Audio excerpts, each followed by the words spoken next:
Ever since the Warriors began their life in the big league 17 years ago with a classic encounter against Brisbane, there has always been something special about meetings between these two clubs. And it was clear from the outset that this round 9 encounter at Mount Smart Stadium would honour that tradition. After missing the Anzac Day duel with Melbourne, Shaun Johnson showed his immense worth to the Warriors with this smart contribution. Johnson looking for the numbers on the far side. Johnson lays it on, and the try for Henry is superb to get the Warriors on the scoreboard. Perfect start. Ben Matalino did his utmost to defend his side's initial advantage with a couple of bell ringers on some high-profile Broncos forwards. Have a look at my left shoulder. The smarter way for the visitors to make metres was off the boot of Peter Wallace. The halfback's pressure-relieving 40-20 gave him the chance to loft it for his outside backs on the end of the next set. The chip kick into the end goal. Tupou is there, and so is Jack Reed. Has he managed to get it down?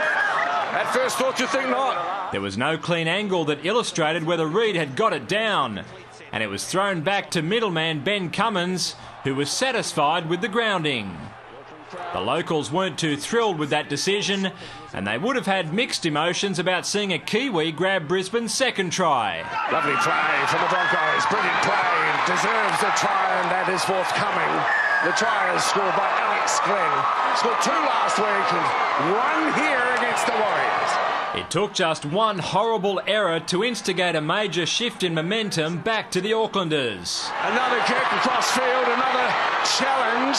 The ball has gone to ground. It's Johnson who comes up with it and will collect 4 points. Beale's blunder had him on high alert to expect more acid rain.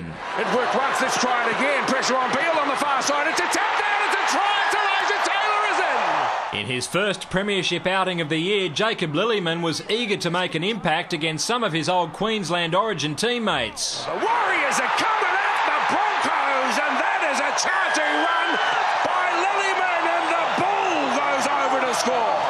So with 3 tries in 10 minutes, the Warriors had wrestled control of this contest away from the Broncos.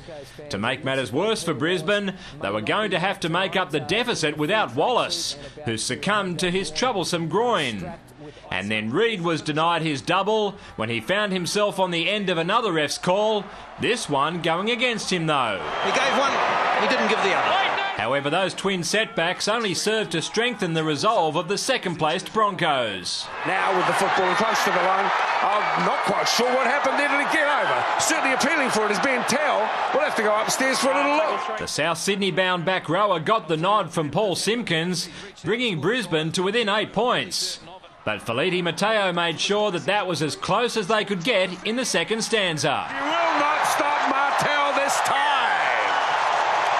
Feleti gets in a score. You can see the smile on his face. He's pretty sure that that sealed the victory. We're still 7 minutes away, but it kicks the Warriors out to 28-16. Brisbane had copped a battering in more ways than one, yet they still finished on a high. As the ball comes out now to Ben Tell, he gives it to Fide. Fide for the line. Fide over the line. The 10-point loss brought an end to the Broncos' 6-match winning sequence, while confirming just what the Warriors are capable of when they hang on to the football. David Rowlands, Big Pond Sport.